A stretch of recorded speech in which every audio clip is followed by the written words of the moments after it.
Last week, I interviewed Hugh Campbell. He is a president and CEO in the technology sector. He leads the audit committee for a $6 billion healthcare system, and he is the past chairman of the board of the CEO Council of Tampa Bay. Not only is he an expert in technology, he's also an expert in cybersecurity, and has spent a little bit of time serving on boards in healthcare companies. And he spent a great deal of time in the military. So he's going to be telling us a little bit about that experience. Well, Hugh Campbell, thank you very much for joining me today and sharing some of your insights on your own career and your board career. Let's kick off. And I know you've had a long career in healthcare, which is a really interesting space, and we'll be learning more about that today. But tell us a little bit about how you got to where you did, and then sort of the board career as well following that. Well, first of all, thanks for having me, Namely. I appreciate it. I'm glad to be here. Um, wow, so the healthcare thing is actually relatively recent. I've only been doing that in the last 10 years or so. Um, my background really is in technology. I started out West Point, going into the military, doing technical things there, going into the corporate environment after getting out of the military, and then ultimately becoming an entrepreneur with my own companies over the last 20 plus years or so. But at one point, we just decided that we needed to be uh, more engaged with the community, and that led to um, really, quite honestly, here in the Tampa Bay area, getting involved with the Chamber of Commerce. And you would say, okay, the Chamber of Commerce is okay. Most people understand that, but here in this community, it's very, very active. They do a lot of advocacy and things of that nature. So while I served on that board, um, the president of one of the major hospitals here in this area approached me about joining their board. And my initial reaction was, well, I'm not really a healthcare person. I'm a technology guy. And her response was, well, no, no, no, no. We are looking for civic business leaders to keep us straight and keep us honest. I said, okay, I can do that. And so that led to my first board. That was $1 billion organization. Actually had five different hospitals. Uh, and so that's how I got started down the healthcare governance path. Wonderful, thanks. And I know you lead the audit committee for that healthcare system, right? Tell us a little bit about the role that you play as in such a large hospital as an audit committee chair. Yeah, so um, shortly after I joined that board, I joined NACD, the National Association of Corporate Directors, and which I thought was a fantastic organization that really provides a lot of very relevant, salient topics and issues for governance, regardless of what industry you're in. Um, and so I attended some of the events and I basically reported back to the board. I asked the chair of the board to present to some of the other board members about really the continuing education, the professional development of board members. And so the parent organization um, of that hospital I was on, the CEO was there and saw my presentation. And less than 6 months later, they had an opening on the parent organization's board. So I moved up to that organization. That was again at that time was about $4.5 billion organization. And so they asked me from a technology perspective if I would join the audit committee because if you've been paying attention, there have been some significant uh, cybersecurity breaches in the healthcare industry uh, Yep. that have been really devastating. Real operational impact. Beyond the reputational risk and all of those things, real impact to operations with um, blood services. Uh, you know, many users impacted, records breached, all kinds of sensitive data. So that has transpired over the last, I don't know, 4 or 5 years or so.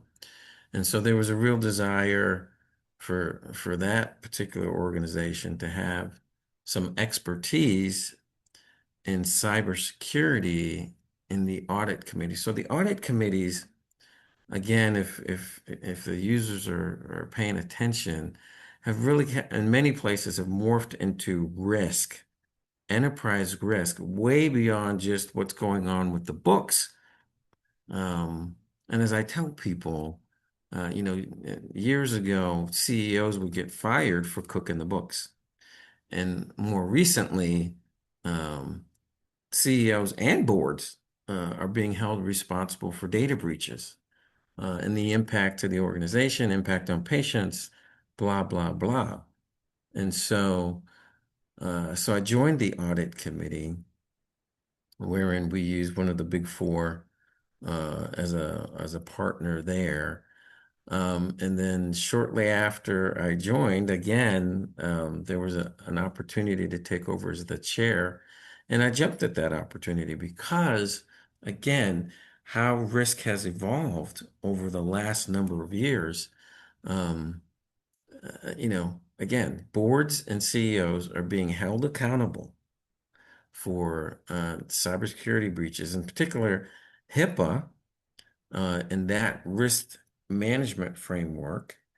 Um, there are some significant penalties, and if you have a lot of transactions, lots of patients, the risk to the enterprise is significant. I guess then being in cybersecurity, it's definitely a growing, it's growing in demand, right, on the board.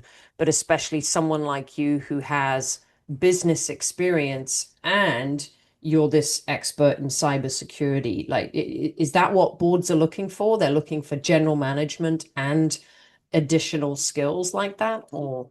So you'll get a couple of different schools of thought of whether or not you should have a cybersecurity person on the board. I think the broader consensus is you absolutely should, every board should have technology expertise.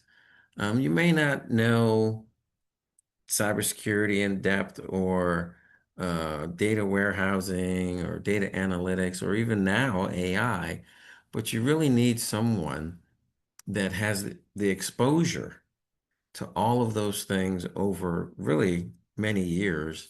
Um, and what are the hot button issues? What are the questions that should be asked to the management team as it relates to cybersecurity and data analytics and AI and all of those things?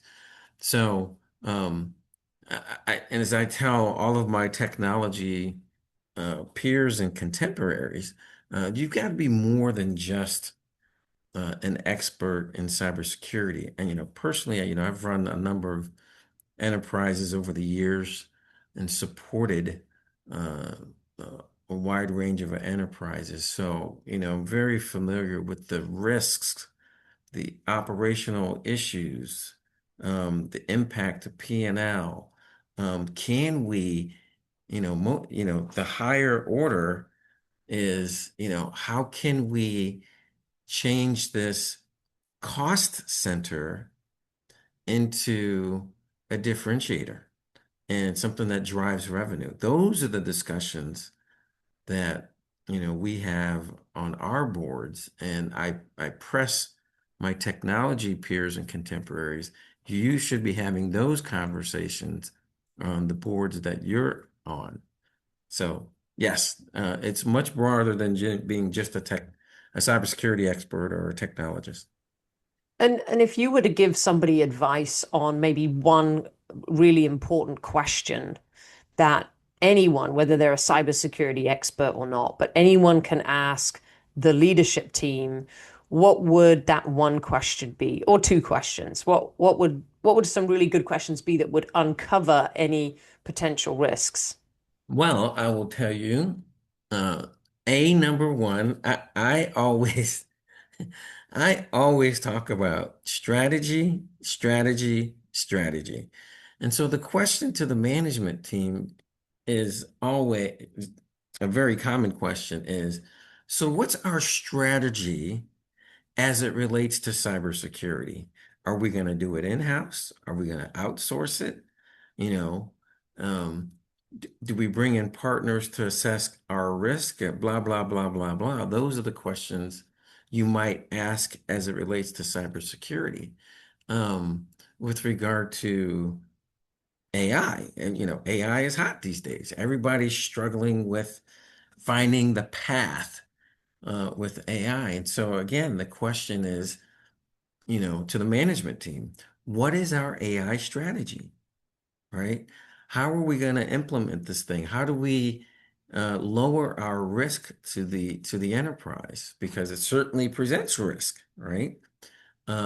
What's our competitive advantage as it relates to AI? Just those questions um, are board level questions that apply to whatever that the technology of the day is. The next thing is going to be quantum computing, right? And there's this incipient phase of quantum computing, and some of the big guys are talking about it's gonna be here in the next 2, 3, 5 years. Okay, so you know, how do we think about that? What's going to be the strategy? How is it going to change things, et cetera, et cetera, et cetera?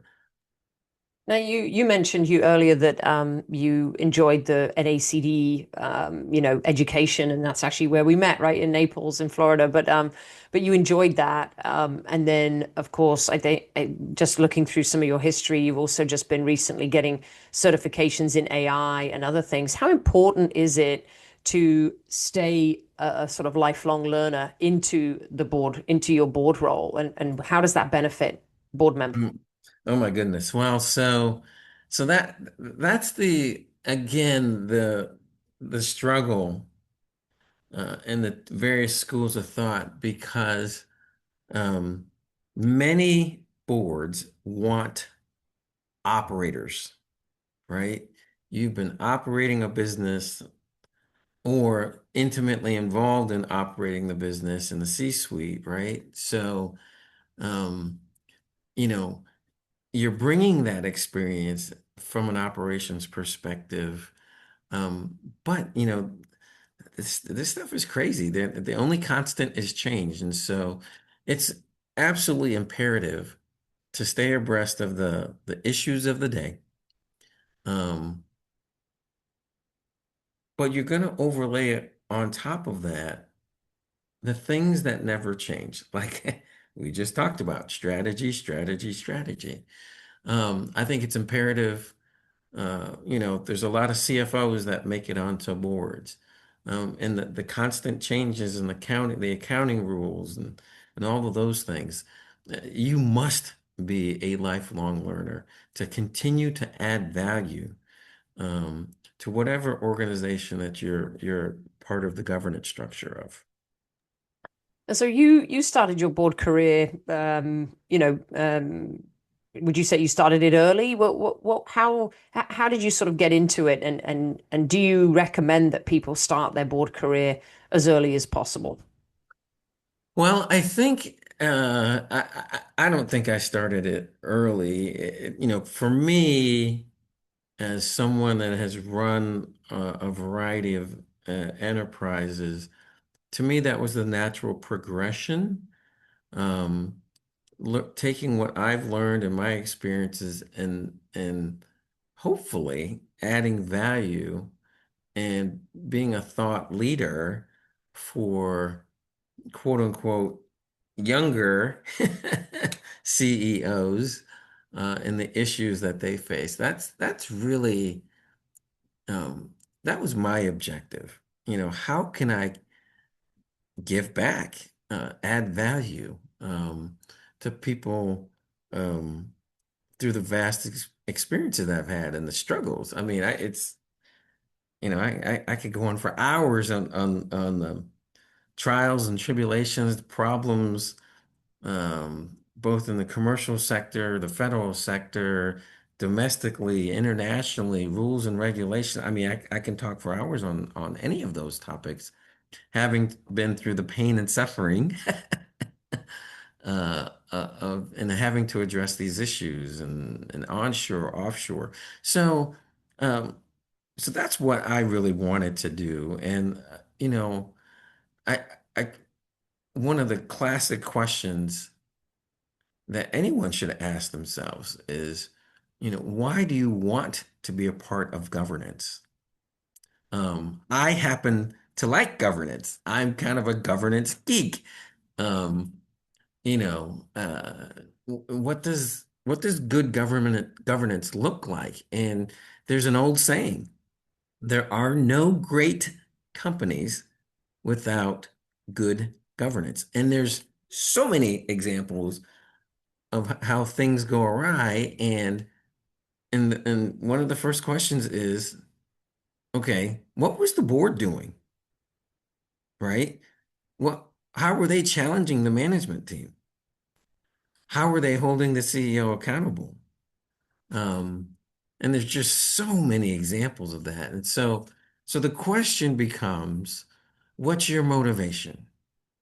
Some people will say, well, I'm retired now and I want a paycheck. And I go, well, that's not the right reason to be want to be part of a board. It's really, you know, can you help that organization reach its strategic objectives? That's really should be the motivation for wanting to join these boards and all of those things. Um, and my mentor um, in the boardroom, she has always talked about having a plan. Um, if you're a C-suite person and you want to, participate in boards, okay, then make it known. Make it part of your professional development. So get involved in those things. Learn the questions, learn the people, make the connections, all of those things. Um, so it should be a well thought out plan. And I think it's also learning the language of the boardroom as well, right? Because you might be an executive, you may have started your own business, you may have done all these things, but the minute you have boardroom discussions, the language suddenly changes, right? It's more oversight, right, Absolutely. than actually operating. Well, and I will tell you, uh, one of the boards I'm on, um, you know, my initial questions were strategy, strategy, strategy, but the other question I would ask is, okay, are we at the right level, with, you know, nose in, fingers out, right? And I would ask that question all the time. And I think we've moved the needle after a couple of years. But you're absolutely right. The lingo is there's a certain language to the board. And then the whole concept of respectfully challenging the management team, right? It should never, ever, ever, ever be uh, you know, playing gotcha, right? That is not helpful, right? It's really thought leadership and asking those questions and have you thought about this? Did you consider that? How does this play into the strategy, right? Uh, Again, do we have the right team in place to reach our strategic objectives, both honestly with the management team and the board, because every board should be purpose built for the organization and what that organization is trying to achieve. So, Now, you've mentioned some things like respectfully challenging and having plans and good governance. And I know you spent 15 years serving our country. Thank you very much for that.